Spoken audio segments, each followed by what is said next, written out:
Dr. Harris, welcome to LSAT Unplugged. Great to be here, Steve. Thanks again for joining. So I always love speaking with you. It's always so informative. And I guess the biggest thing that students find interesting about what you have to say is that you've actually been on the other side at LSAC. You used to write actual LSAT prep test questions. Right. Yeah, a long time ago, yes. So I know we've had a few discussions like this in the past, and they've been well received. And I got some more questions from students that I thought I would throw your way and see what you think. How does that sound? Sounds great. Excellent. All right. So the first question is, has there ever been a question that you wrote for the LSAT that you ever looked back on and you thought was unfair in some way or tougher than you initially intended it to be? Probably not, although I have no doubt that was the case. Usually after I sent them off, I didn't give them that much more thought, but I know as a result of other test development projects that undoubtedly that was the case. And that's one of the nice things about having so many levels of editing with the LSAT. They do a really good job of smoothing out unexpected complications, et cetera. I remember that one thing you said to me in the past is that you actually wouldn't even necessarily recognize a question that you had drafted because LSAC changes it so much. Yeah, there are some times back when I was looking at some tests shortly after I wrote questions where I would have a sense of familiarity.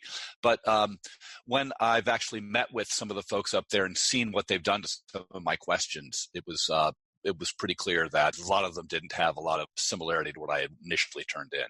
That's really something. So what exactly do they change about it from the initial draft? Is it the topic? Is it a slight wording difference? Is it the method of reasoning, the question stem? In my experience, now the ones that they've gone over with me, in my experience, they were usually the stimulus wasn't changed too much. The topic would be pretty similar, but they might decide that this really isn't as a good idea for a weakener or a strengthener. Let's make it an assumption instead. Or maybe the stimulus is better suited for a sufficient assumption than a necessary assumption. So not huge changes. I mean, very often there would be editing to answer choices. Make a distractor more attractive, less tricky, whatever. That's mostly what I remember. That makes a lot of sense. It seems to me also that the answer choices are kind of in a way the most difficult to write, and where the extra level of precision is kind of beyond what any single person could potentially do. It's kind of like it almost has to be done by committee or by a team. It's so easy to overlook ambiguities too. Alternative readings of things that, you get stuck into looking at something a certain way and you just can't even see the other readings. So, it's very helpful to have so many layers of editing. Yeah. When you wrote LSAT questions, how did you start? Did you start with the stimulus? It would depend. It really would depend. I mean, sometimes you'd read something, maybe I'd read something in a magazine or hear something on the radio that would suggest maybe a flaw. Sometimes, which comes first, the music or the words, right? It's that question. Everyone was different. I mean, yeah, sometimes you would have an idea of what you wanted the key to look like. You had an idea as to, what flaw you wanted to exploit. Then you'd have to come up with a stimulus to wrap around that. But more often than not, probably had a stimulus idea. Yeah, I think that makes a lot of sense. When it comes to the LSAT as a whole, what makes you think the LSAT is a good exam or a valid exam or a fair exam, assuming that you think it's all those things? Why is it used? Why is it important? And of course, then on the flip side, we can get to a bit later, how does the GRE compare? But first, the LSAT. Yeah, I think it is actually a pretty good test for a couple of reasons. First of all, they put a lot of care into its design and construction. You are really hard pressed to find an item that you don't think is valid if you go through the items. Secondly, I mean, I don't know how much time you spend hanging out with lawyers, but my experience is that they end up doing a lot of the kinds of stuff that the LSAT looks at. I mean, I think logical reasoning is just a masterful way to try to get at people's understanding of reasoning and natural language. I mean, I know lawyers who will spend a week arguing over the placement of a comma or a semicolon. The reading, I think, is so important too. The way the LSAT styles their reading comp. Games, I don't know how really important that is. It probably tells you something about somebody, but it seems to me that the logical reasoning especially, and the reading comp also, really get at what it is that most lawyers do, right, on a day-to-day basis. So I guess the next question that comes to mind then is, let's say we were to remove the logic games section in our ideal modified LSAT test form. What might we add instead if we added anything? So let's say we had 2 logical reasoning sections and a reading comp section. Would you add more logical reasoning or something else altogether? That's a great question. I never even considered that. Excellent question. What do you think? What would you add? Turning it back on me. I don't necessarily know either, but I just think it's fun to speculate about it a little bit. I'm thinking back to pre-1991. If you've seen those old LSAT items before the modern formation of the LSAT, they have this huge PDF. It's called something like a compendium of every type of LSAT question from 1948 to 1991. And they had general knowledge questions. They had sort of questions you might see on an IQ test with patterns. Right. And that sort of thing, or rearranging letters to make different words and stuff like that. And I don't know how valid that was, right? You see like in other countries, the common law admission test, like in India and the UK, I think in those exams, they have just random geography questions or capitals of nations and things like that. I'm sure you select for something if you test for that. I'm not sure that those, you probably can select for people who went to certain schools and grew up in certain households.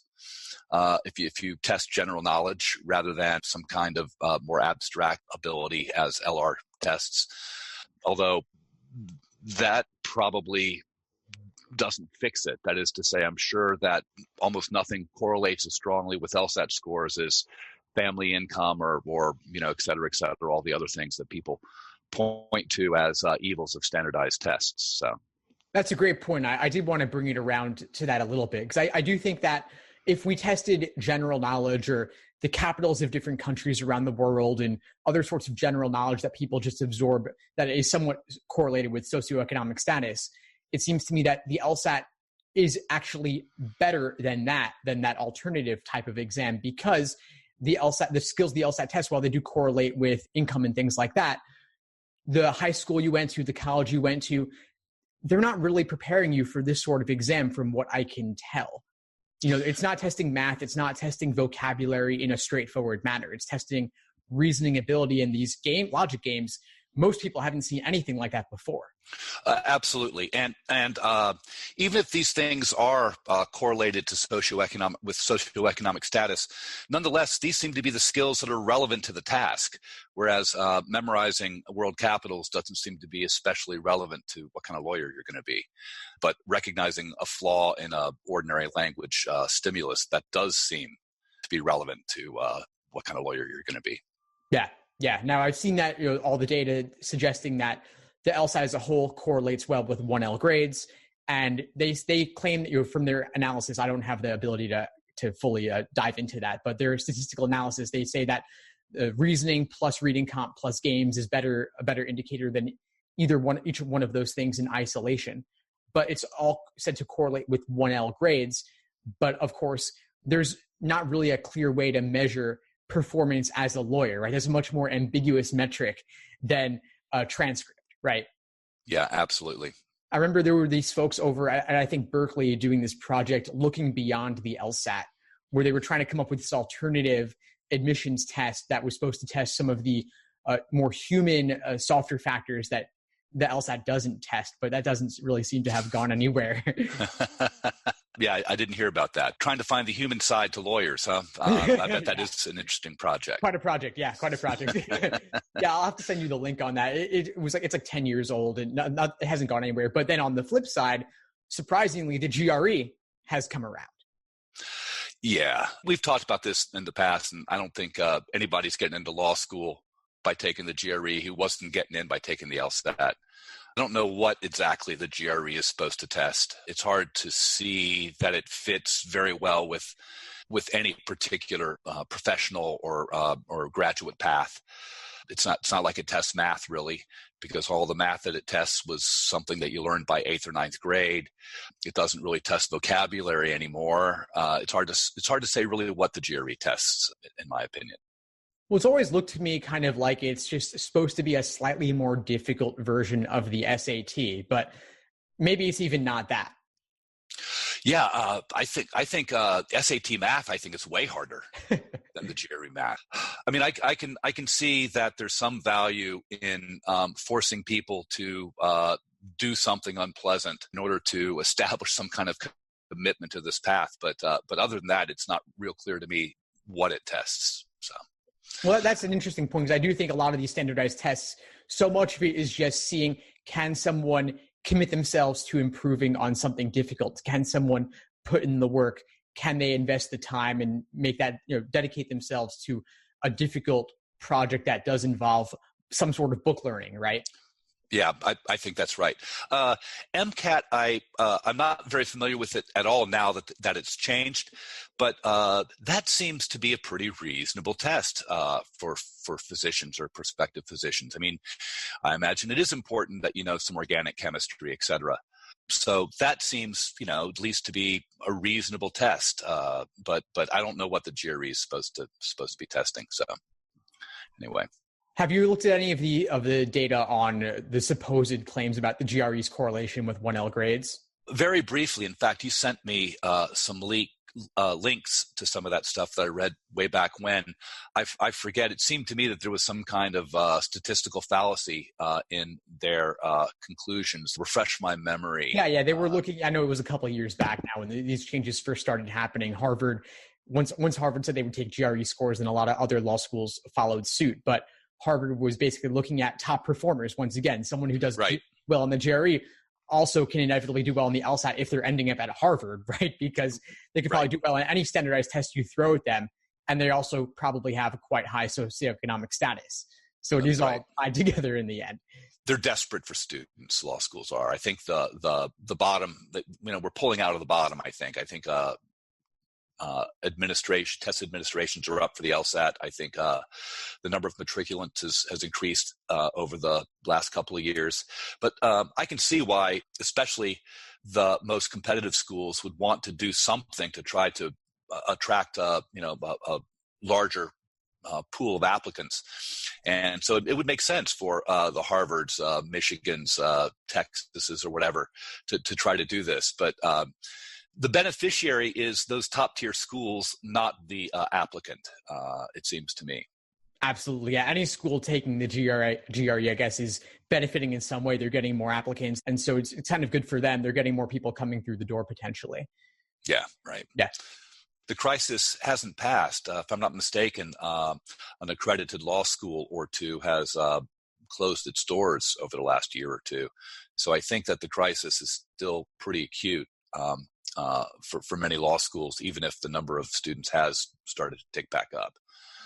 People ask me, is this a good time to go to law school? And I say, well, if you want to get in, it is. If you want a job, I'm not so sure. Yeah. But if you want to get in, it definitely is. So anyway.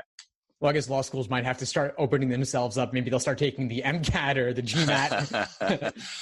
Well, speaking of tests that are on their last leg, the GMAT seems to really have been taken a hit from the GRE. A lot of business programs are taking the GRE now, accepting the GRE, and I know of some programs who waive the GMAT requirement for their own students who wish to get MBAs. So GMAT enrollments have plummeted, and I think GRE is a big part of that. And GMAT's also, I think, probably harder than the GRE. It actually contains some LSAT style questions, like with the critical reasoning. I think that data sufficiency item type. Yeah, I love data sufficiency. That's a stroke of genius. Yeah, I really like that. Yeah, you can take questions that you can form a question out of concepts that a third grader can understand and make it devilishly difficult. So yeah, I think that's a good test. Yeah. Yeah, for those who aren't aware, the data sufficiency, I believe, is asking you whether you have enough information to solve a problem aside from simply just solving it straightforwardly. Yeah, they'll give you a question, a yes/no question, or a question whose answer is a number, and they give you two statements, and you have to figure out whether statements alone or in combination are sufficient to answer that question uniquely. Yeah. Yeah, very cool stuff. Very cool stuff. Now, to bring back to the LSAT for a moment, it seems that it's tougher than these other exams in a lot of ways. And for that reason, we like it more and think it's a better indicator of what law school is like and what work as a lawyer may be like. Now, it does test some aptitude, but it's also learnable to some extent. What do you think? What do you think about that? Folks who aren't taking the LSAT within the next few months, one of the things that I recommend that they do is consider, most universities have this, a freshman level intro to philosophy class called reasoning and critical thinking or some such. I think that's the closest thing to an academic class that is LSAT prep as you're going to find. And if I tell folks, figure out what book they're using in that class. Go to the library and pick any book within 6 feet of it that looks interesting to you. I think it is actually very learnable. A lot of this stuff.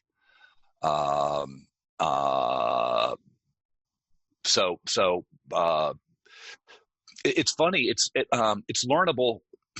There's no thing that you learn like organic chemistry, but there are things that you learn how to do. So another thing I like to say, it's a know how rather than a know that test. The LSAT is. It's very can you do this rather than what do you know. And I think those skills are skills that you can pick up, you can learn pretty easily. Yeah, definitely. And taking only a single class or even just reading the books on the side certainly wouldn't constitute much of any hit to one's GPA if it ended up being more than they bargained for. Right. Absolutely. Is there a particular book in that category that you like to recommend, or just anything in that category you think is pretty decent? It's been a long time since I had to teach a class in that stuff, but and I don't even know if this book is still in print. But a book that I really liked back in the day, it was by a guy named John Nolt, called Informal Logic: Possible Worlds in Imagination. And when I think about logical reasoning myself, a lot of the framework from that book is what I use in my heuristics, et cetera, for explaining what a counterexample is, et cetera, how to strengthen an inference. I thought that book was very, very helpful in that regard. No, thanks for that. I'll look it up and include a link to it in the description for this episode. I'm sure that there are some used copies floating around there online. And I'm sure there are probably 20 or 30 just like it out there now. There is that is something of a cottage industry, cranking out these informal logic textbooks. They tend to be among the most popular philosophy classes out there, I think. So yeah, I'm sure there are lots of them that are just as good. Yeah, there's one I really like called A Rule Book for Arguments by Anthony Weston. It's kind of like Elements of Style by Strunk and White, but for logic. Like it's like only like 110 pages, something like that. Really just boils logical fallacies down to their essence and kind of walks you through the basics. But yeah, there's so many like that. They're kind of addictive, because it's kind of like you get this little book and you just kind of know everything. Right, and people say which one's the best, and I say, well, the one that you like to read is the best one. A lot of them are going to give you the same information, just packaged in different ways, and the one that's easiest for you to work with, I think, is the best one. So. Yeah, definitely. To bring it back to LSAT for a moment with games, I'm wondering if you've noticed something at all about these recent games that have been appearing in the last 5 or so years, tests numbered in the 70s and 80s, where they kind of throw you these curveballs. They kind of harken back to the oldest logic games, like in the first 10 prep tests, where there aren't as many upfront inferences one can make. Have you noticed that? I've noticed a couple things. There's this equivalent rule item, right? They've replaced an item type with this, and students really struggle with this equivalent rule question type.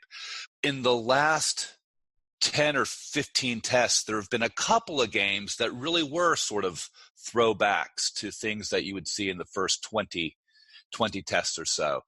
I don't know what to make of that. I don't know that that really requires a shift in focus or emphasis for most students. The curveballs are so infrequent, it seems to me, that it's hard really to spend a lot of time planning for them, other than just to be aware of what they've done recently. What do you think about that?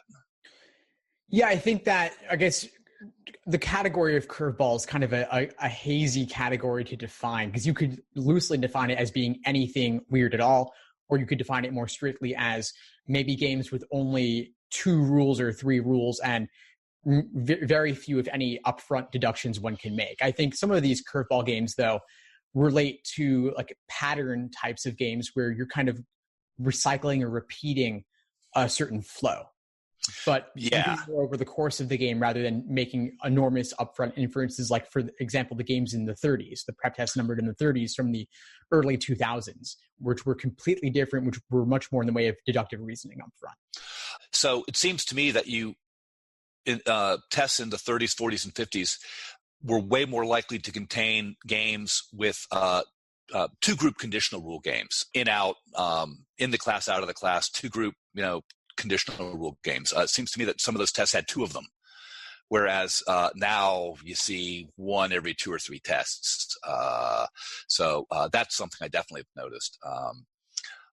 Then games where you have sequences of sequences, maybe, where you're rearranging things in an order from one sequence to another.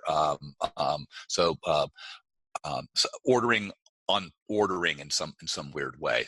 I'm always amazed at what they can do with such limited expressive resources in the game section. That really, it's only grouping, ordering, or both. That's it.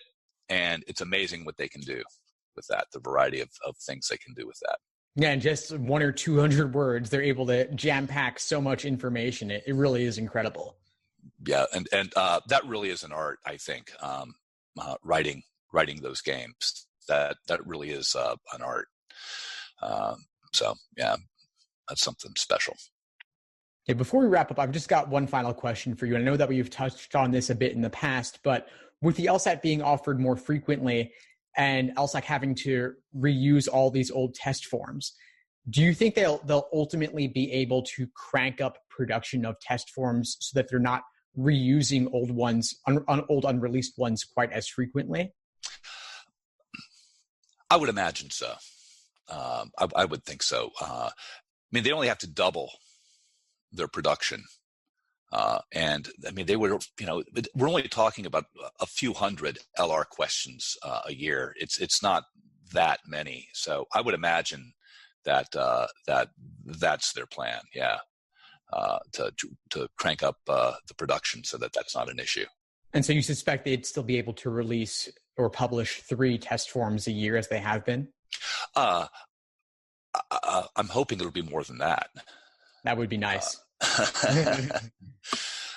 What is it? 7 administrations now? 6 or 7? I've lost track. Yeah. So, I think it's not totally clear, but it's going to be something on the order of 9 or 10 total per year. Once they get them all. Yeah. So I think even starting this year, we've had January, March, June, July, right, October, November. But then looking ahead to 2020, it's going to be virtually almost every month. Almost every month. But yeah, I'm thinking, if they could release 6 per year instead of 3, that would be something. But I just wonder it's kind of funny because I think back to the GMAT where they barely release any of them, right? You just have these official guides that are like 500 or so or 700 pages thick, but that's it. That's all you get. There's more care in the production of LSATs than anything else.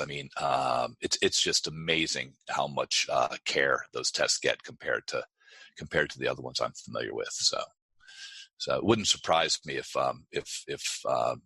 they continue to make most of these test forms available. That transparency, I think, is especially since you tend to get litigious folks who take the LSAT. I haven't figured this out. That transparency, I think, is very much part of the PR battle that LSAC's trying to wage with the test too. Yeah, well, it's nice. They do really stand by their test questions. I remember I've emailed them in the past, and I know a lot of other LSAT instructors have as well, asking for clarification on a particular item, and they might take a little while to get back to you.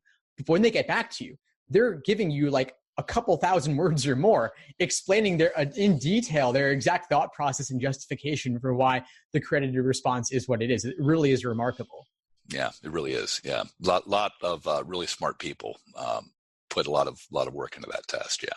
Yeah, incredible respect for what they do, and it's great to have connected with you today, since you were at least part of the process of making these test forms happen. Yeah, I'm really glad I had that opportunity. I'm glad I'm not doing that anymore, though. I'm happy to be on this side of the test with you, Steve. Yeah, now you're helping out folks. Yeah, prepare instead, helping the students. Right, we're much more popular at Thanksgiving dinners, Steve, on this side of the test than the other side.